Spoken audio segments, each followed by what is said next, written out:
Hey everyone, I'm gonna go ahead and do my postpartum shot first. And this is, what's today's date? The 28th? The 28th? What is it? Sunday. It's the 30th. Oh, today's the 30th. The BT, These are the big boobs that I've got now. But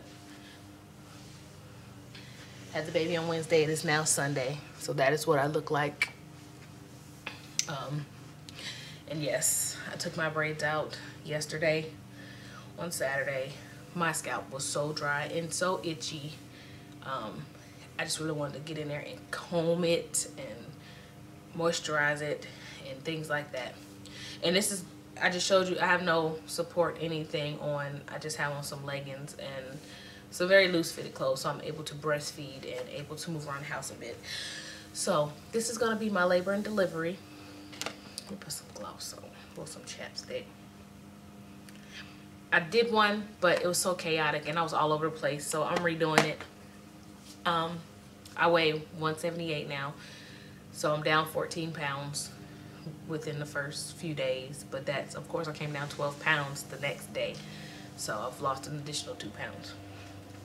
I am breastfeeding solely right now, so those are the only other little things I'll talk about. So labor and delivery. Wednesday morning at 4:56 a.m. I gave birth to Davarius Jr. and he was 7 pounds 6 ounces and 19.5 inches long.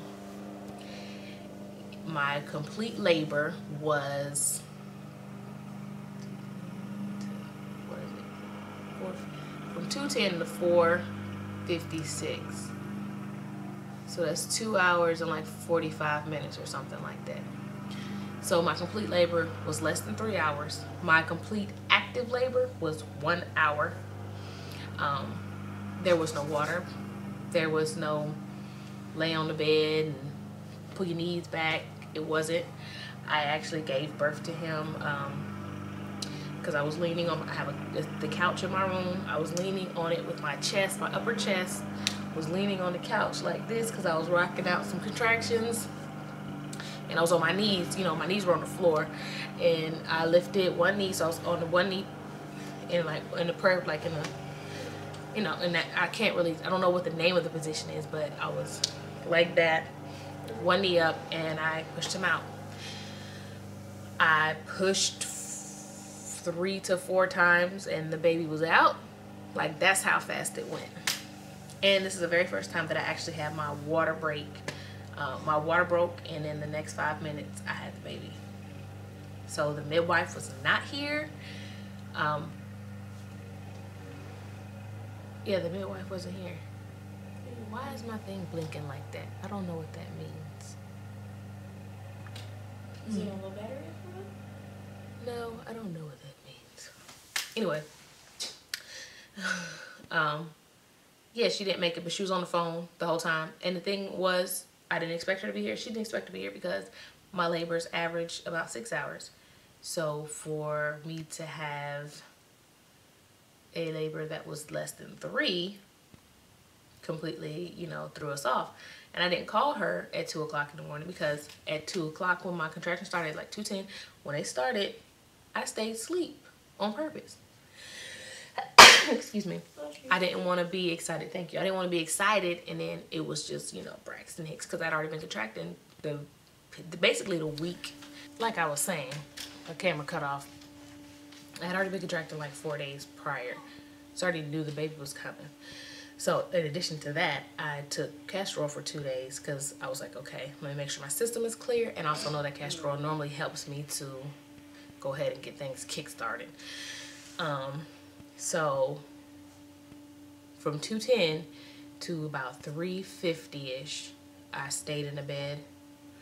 And then from about 3:50 to about 4:20, I labored back and forth between my bed and the restroom because I kept having to urinate and things like that.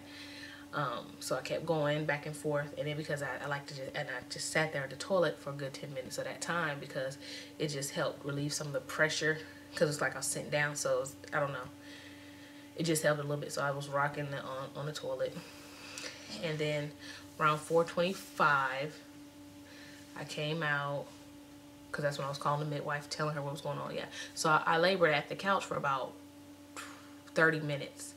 So I went to the couch. About 15 minutes into that, you know, my water broke, and then 10 minutes after that, the baby was here.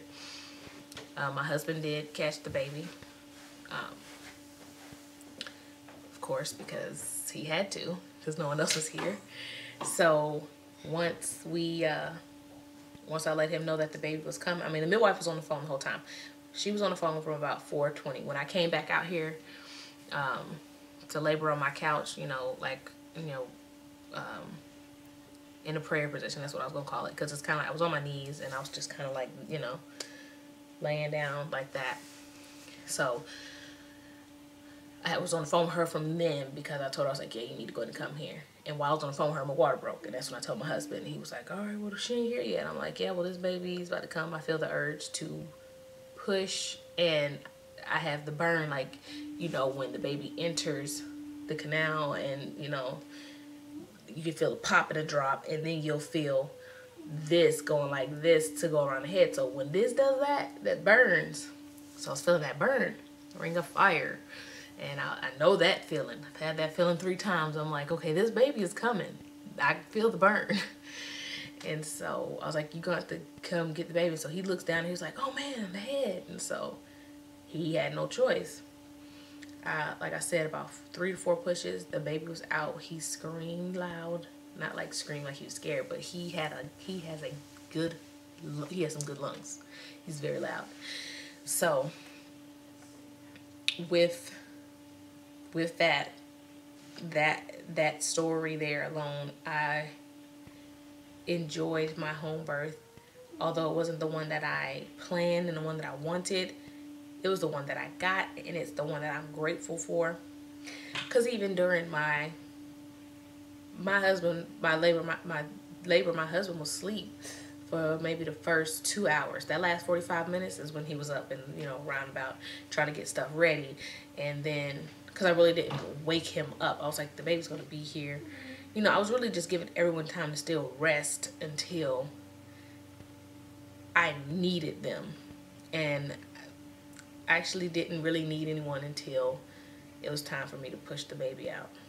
I couldn't really catch him. I could have, but I didn't think about that. I was like, somebody need to get him, because he's coming out and I'm about to push him out.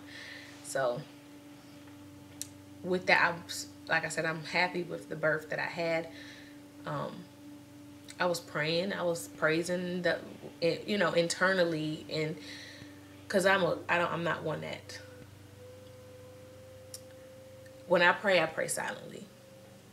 And that's what I was doing during my labor. I was praying silently. I was praising silently. And during these contractions too, because what they say, you're supposed to praise him in the middle of it. And I sure was. And I promise, after that praise I gave him, that's when the baby was coming out. I was like, get him out. It's the time. And I'm just grateful for my own strength. Even if like I said, if no one tells me, I'm grateful for my own strength and for my own determination to do this, because at one point I had a contraction that had made me feel like, I need to go to the hospital. And then as soon as I had that thought, I was like, no, I got this. And that's when I prayed, because I was like, no, the Lord, he know I can do this, you know. And that's why I'm doing this, is because of the Lord. And I had that empowerment there to continue and to do it quietly. I mean, I labored quietly. It was crazy. Not to say that I didn't with my other ones, but this one was a different one. This one was different. It was way more intense. It was crazy. It was way more intense. It was like the contractions were 5 minutes apart, but they were lasting like 2 and 3 minutes. And they were hard. One of them was like 5 minutes apart. It lasted for 4 minutes. And so I really only had a minute of downtime. And that was like when it got down to the last 2 to 3 that I could actually record. Because I recorded most of my contractions all the way up until like the last 10 minutes. I couldn't really do that. I was in too much, I was focusing. I was focused, man. So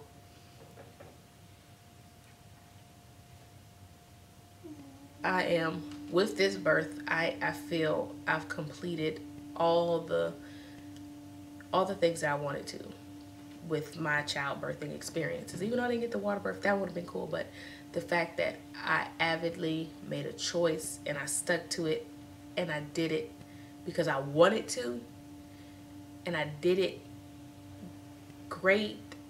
I'm excited because I chose not to be at a hospital, and I did. I chose not to be medicated, and I did it. I chose to be calm, and I chose to be strong, and I did. Because I could have been freaking out, and it could have been so much worse. But doing that only makes it worse, and I just wasn't going to go through all that. It was bad. It was hard enough alone as it was. So, for anybody out there scared to, that first pain, I want some meds. It really is a mind thing. It's a mind thing, because those things were really, really bad. For some reason, they were really tolerable. Really tolerable. And I know that I do have a high threshold for pain. Not to say that it's extremely high, but it's higher than most, or higher than some. And you can do it. I think that's why you can do it. And especially if you got God, and that was my resource. The kids have taken to the baby very well. Initially, my 2-year-old didn't, but he didn't take to me either, because he happened to hear, he heard me grunt one time because I was trying not to push initially. The very first time I felt my body's urge to push, I was trying to fight it. And that's because my husband was like, no, what you doing? And so he messed me up for a second, because I was really in my own mind doing all this. And he was like, no, the midwife ain't here. And I was like, what? You can't tell me that. And it threw me off, and I grunted to fight my body's urge to push. And so when my son heard me, he got scared. He was like, Mommy, are you okay? And so he was nervous to come near me or come near the baby, because I think what he thought was, I don't want to go near that baby. That baby hurt Mom, type of thing. You know how kids are. What they see is what they're going to put with what they thought. Even if it has nothing to do with that. Even though I was calm and quiet the whole time, that one noise I made.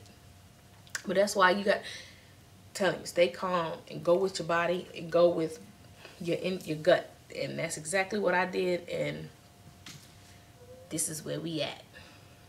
I had my baby when they said I was 37 weeks and 5 days. But who really knows? That's what I'm gonna say. I was 37 weeks and 5 days. So it was almost 38 weeks. So like I said, I knew I wasn't gonna make it past 38 weeks with this pregnancy. And I'm happy, because I was getting tired and I was hurting and I was just getting fatigued. And even with all of that going on, I still was able to have my peace during my delivery. And, just another update on the side. My mother-in-law is doing way better. She's more coherent. She is able to move. God is doing it, and he's bringing her back around, like I said. And she's going to be even better than she was before. So just wanted to give you all that little tidbit of information, because I know I told you all when it happened that she was in the hospital. But now she's still there, but she'll be moved to a rehab center soon. Yep. So my little sister got to be here during all this, so she gets to go home. She's going to see her daddy in 2 days. Woo! So she actually got to be here. So she was here for the birth of my first son, and she was here for the birth of my last son. And so like that. Yeah, she's got that privilege. She just got it like that. And I feel our family is complete. Now, when it comes down to vasectomy or tying tubes, we don't know who's going to do what. Initially, I was supposed to get my tubes tied, but we ended up with the 4th one. And then he's supposed to get a vasectomy. But who knows what's really going to happen there. I don't even want to get into that one. We having a whole discussion. But we going to figure it out. Somebody's getting something, because although this was glorious and I've had my great labor deliveries. I'm not doing this again. Because it is time for she to do her own thing. I ain't got no time for... Girl, get out my camera. I ain't got no time. Ain't nobody got time for that. Ain't nobody got time to be pregnant again. Not after all this. And the fact that when I walk across this stage in December to receive my diploma, she's not going to be pregnant. She's going to be sexy. Not to say that I can't be sexy and pregnant, but she's going to be slim and sexy. And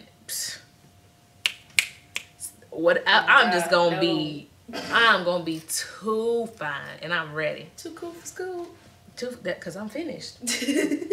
So, yeah, that's my update. I hope I answered everything I could. But if you have any questions, put them down in the description bar and I will let you all know. Not the description bar. Put them in the comment section and I will answer them. So I will see you guys next time because I got little people sleeping over there on the bed and I don't want to wake them up. So, bye.